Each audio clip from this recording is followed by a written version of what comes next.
उत्तर प्रदेश में चौथे चरण की वोटिंग खत्म हो चुकी है और शाम 4 बजे तक का जो आंकड़ा आया है उसके मुताबिक 55% से ज्यादा मतदान हुआ है, यानी बम्पर वोटिंग की ओर चौथा चरण भी जाता हुआ नजर आ रहा है। 4 बजे तक 55% वोटिंग हुई है। 12 जिलों के 53 सीटों पर मतदान के लिए लोग बढ़ चढ़कर हिस्सा ले रहे हैं। तो अब चौथा चरण खत्म हो चुका है और 53 सीटों के लिए 55% मतदान 4 बजे तक दर्ज हुआ है। अब जो फाइनल आंकड़ा है वो कुछ ही देर में सामने आएगा, उस पर लगातार नजर रहेगी। आपको बता दें कि उत्तर प्रदेश में लगातार वोटिंग परसेंटेज बढ़ता जा रहा है और ये किस ओर इशारा कर रहा है, ये भी अपने आप में एक बड़ा सवाल है।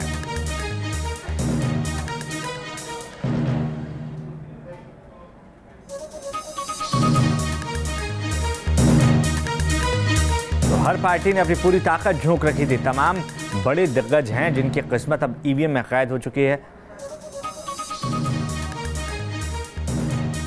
प्रतापगढ़ से हमारे सहयोगी अनिल यादव इस खबर पर जुड़ चुके हैं। अनिल, प्रतापगढ़ में क्या स्थिति नजर आ रही है? क्या यहां पर एक बार फिर से राजा भैया जीत दर्ज करके एक नया रिकॉर्ड कायम कर सकते हैं?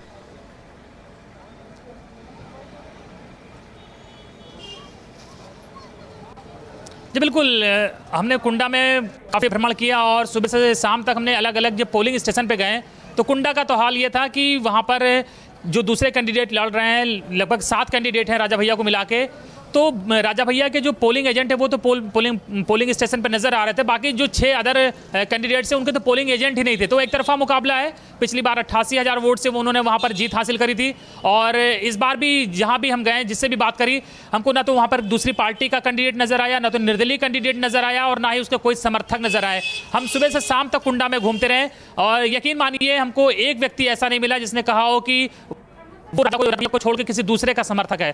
तो 88,000 वोट से जीते राजा भैया ने। आज खुद भी कहा कि उनका जीत का आंकड़ा इस बार 1 लाख के पार होगा और उन्होंने कहा मैं जीत नहीं लड़ रहा हूं, मैं सिर्फ अपने जो जीत हार का जो परसेंटेज है उसे और बढ़ाने के लिए लड़ रहा हूं। बिल्कुल, तो बहुत शुक्रिया अनिल तमाम जानकारी के लिए। रायबरेली से हमारे सहयोगी रतीश त्रिवेदी भी जुड़ चुके हैं। रतीश, कांग्रेस का गढ़ कहा जाता है रायबरेली को, इस बार क्या कुछ स्थिति नजर आ रही है? मतदान करने के लिए जो लोग पहुंच रहे थे उनसे जब बातें हुई तो क्या कुछ वो कहते नजर आ रहे थे? अक्षय, रायबरेली कांग्रेस का गढ़ जरूर रहा है, लेकिन 2012 के विधानसभा चुनाव में कांग्रेस यहां खाता भी नहीं खोल पाई थी। 6 सीटों में एक भी सीट कांग्रेस को नहीं मिली थी। लेकिन इस बार की अगर बात की जाए तो इस बार कांग्रेस यहां पर खाता खोलने की स्थिति में है और कांग्रेस को यहां पर 1 से 2 सीटों की संभावना दिखती बन रही है। पहली बात यह कि रायबरेली सदर से जो अखिलेश सिंह विधायक 3 बार कांग्रेस से रहे हैं, 1 बार निर्दलीय रहे हैं और पिछली बार पीस पार्टी से थे, उन्होंने अपनी राजनीतिक विरासत अपनी बेटी अदिति सिंह को दी है और अदिति सिंह इस बार कांग्रेस से प्रत्याशी हैं रायबरेली सदर से। ये माना जा रहा है कि राजनीतिक विरासत जो अखिलेश सिंह ने अपनी बेटी को दी है वो उनकर कांग्रेस की प्रत्याशिता के साथ आगे बढ़ रही है और ये सीट उनको, क्योंकि हम पूरे दिन रायबरेली में रहे और हमने देखा भी है कि यहाँ पर अदिति सिंह को लेकर और अखिलेश सिंह को लेकर के काफ़ी ज़्यादा एक पॉजिटिव रिस्पॉन्स लोगों के बीच में देखने को मिल रहा है। कांग्रेस कम से कम ये कहा जा सकता है इन सब चीज़ों को देखते हुए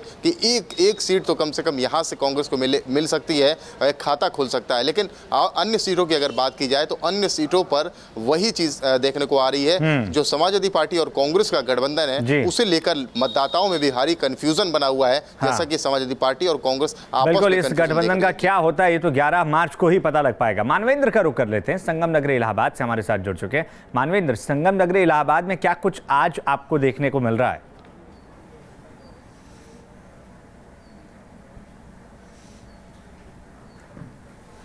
जी देखिए, संगम नगरी इलाहाबाद से बहुत उम्मीदें थी कि इस बार जो वोटिंग परसेंटेज है वो थोड़ा सा ऊपर होगा, जो पिछली बार का 55% था। लेकिन जिस तरह की खबरें आ रही हैं कि इस बार केवल 54.75% 54.75% ही मतदान हुआ है, जो कि एक निराश करने वाली बात है। और इलाहाबाद को जो उत्तर प्रदेश में सबसे पढ़ी लिखी विधानसभाएं हैं उसमें से एक विधानसभा उत्तरी विधानसभा है और इलाहाबाद पढ़े लिखे लोगों का शहर माना जाता है।